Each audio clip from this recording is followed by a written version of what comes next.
తాకట్లో ఉన్న మీ బంగారాన్ని విడిపించి ఆ రోజు ఆన్లైన్ రేటుకి కొంటాం. Sharma gold company.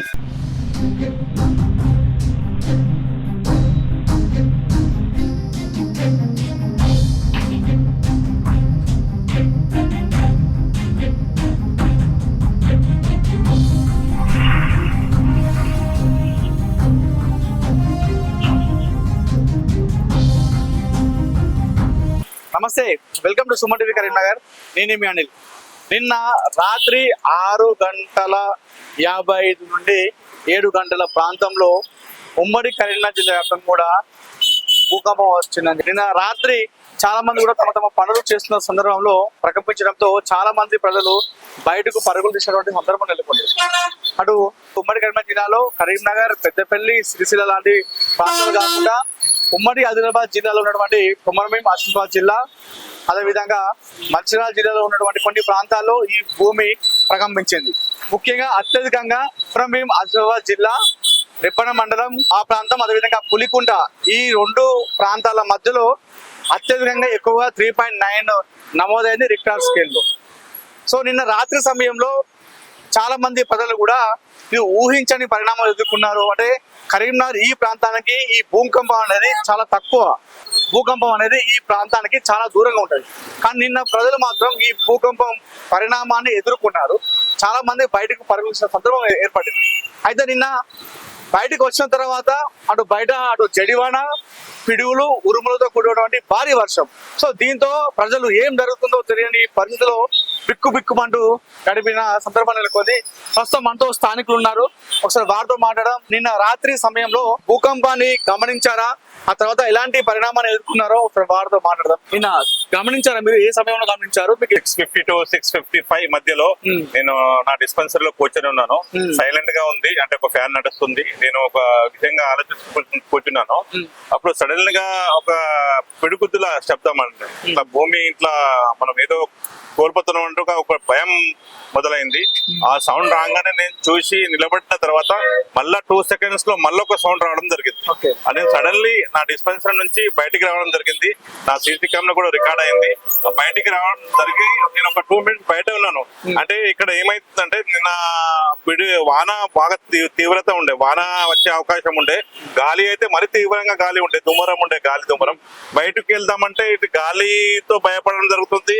ఇది వాన వర్షం ఉంది, ఇన్సైడ్ లోపల ఉందాం అనుకుంటే లోపల భూకంపం భయం. ఆ భయంతో నిన్న రాత్రి మనం కరీంనగర్ లో అయితే నేను మా ఇంట్లో వాళ్ళైనా పడుకోవడం లేదు, చాలా బాధపడ్డాం. అంటే చాలా మాకు భయం నెలకొంది మన లోపల.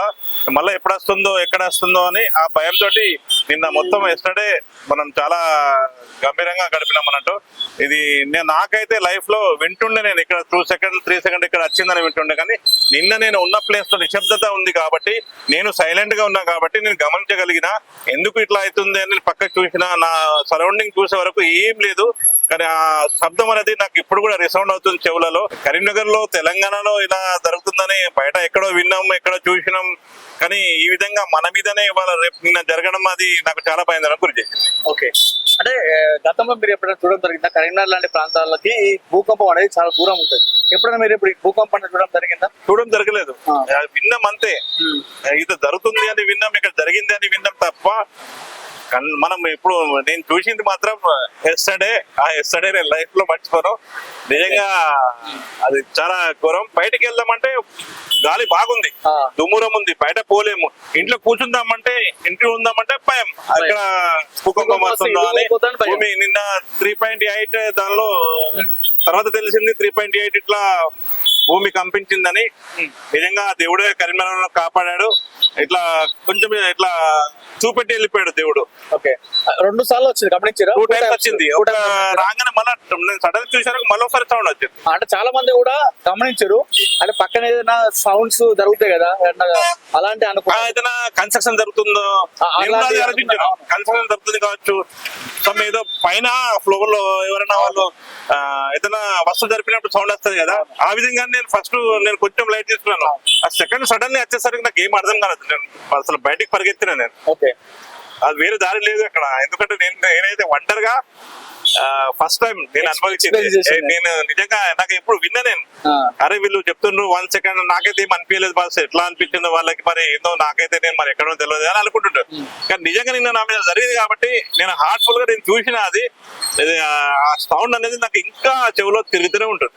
మన తవ్వకాలు అవి ఇవి జరిగినప్పుడు ప్లస్ దీనికి కారణం ప్రకృతి చేంజెస్ రావడం అనేది మానవ తప్పిదాల వలన, 100% మానవ తప్పిదాల, మానవ అవసరాల కోసం జీవనశైలిని మార్చుకోవడం కోసం మనం దేవుడు వచ్చిన నేచురల్ దాన్ని మనం అంతం చేస్తున్నాం. దాన్ని చెట్లు గాని గుట్టలు గాని ఏదైనా కానీ మనం వాడుకోవడానికి ట్రై చేస్తున్నాం తప్ప అది మిగులుతలేవు. దేవుడు ఒక విధంగా ఆలోచించి అది పెట్టడం జరిగింది, భూమి మీద బరువు ఉండాలని గుట్టలు అవి పెట్టడం జరిగింది. కానీ దాన్ని మనం మిస్యూజ్ చేసుకుంటాం, ఎందుకంటే మా ఉపయోగాలకు అవసరాల కోసం ఉపయోగాలు చేసుకుంటాం. మానవత్వం మేలుకున్నది, మానవత్వంతో బతకాలి, అందరూ కట్టు ఉండాలి. ఎందుకంటే నిన్న జరిగింది, ఇంకా 10 సెకండ్ 15 సెకండ్ జరిగితే ఏమైతుందో ఇంకా మొత్తం వెళ్ళిపోతున్నాయి. నువ్వు నా కోసం లేరు, నేను నీ కోసం లేను, ఎవరు శత్రువు లేరు, ఎవరు దోస్తులు లేరు, అందరు వెళ్ళిపోవడమే. దీనికి ఎందుకు మానవత్వం చంపుకొని మంచి జీవించాలి? నేనంట అందరూ కలిసిమెలిసి ఉండి మానవత్వాన్ని కాపాడాలి, ప్లస్ ప్రకృతిని కాపాడాలి. ప్రకృతిని కాపాడుకుంటా పోయి మనము నేచురల్ గా మంచిగా బతకడానికి ట్రై చేయాలని నా ధోరణి బాస్. కానీ నిన్న దానికి మాత్రం నేను ఇవన్నీ చెప్పడం దేనికంటే నిన్న జరిగిన షాక్ కి చెప్తున్నా. నేను ఒక్క సెకండ్ 2 సెకండ్ షాక్ గా చెప్తున్నా. రాత్రి నిద్రపోలేదు, ఎక్కడ ఇంట్లో ఉంటే వస్తుంది భూకంపం, బయటకు వెళ్తే గాలి దుమ్మరం, పొద్దున్న వరకు నిద్ర లేదు. ఇంట్లో ఉందామంటేనేమో ఎప్పుడు భూకంపం వచ్చి ఇల్లు కూలిపోతున్నా అట్లా భయం. సో అట్లా నుండి బయటకి వెళ్తే బయటకు ఉందామని చెప్తే బయట జడివాన, అటు ఉరుములు పిడుగులతో కూడినటువంటి వర్షం. సో నిద్ర లేని రాత్రిని గడిపామని చెప్పేసి చాలా మంది పబ్లిక్ చెప్తున్నారు. గతంలో కరీంనగర్ లో ఈ భూకంపం లాంటిది మీరు ఎప్పుడు చూడలేదు, మొదటిసారిగా ఆ పరిస్థితిని మీరు అనుభవించినట్టుగా పబ్లిక్ చెప్తున్నటువంటి పరిస్థితి ఏర్పడింది. కార్తిక్ తో అనిల్, సుమన్ టీవీ, కరీంనగర్ నుండి.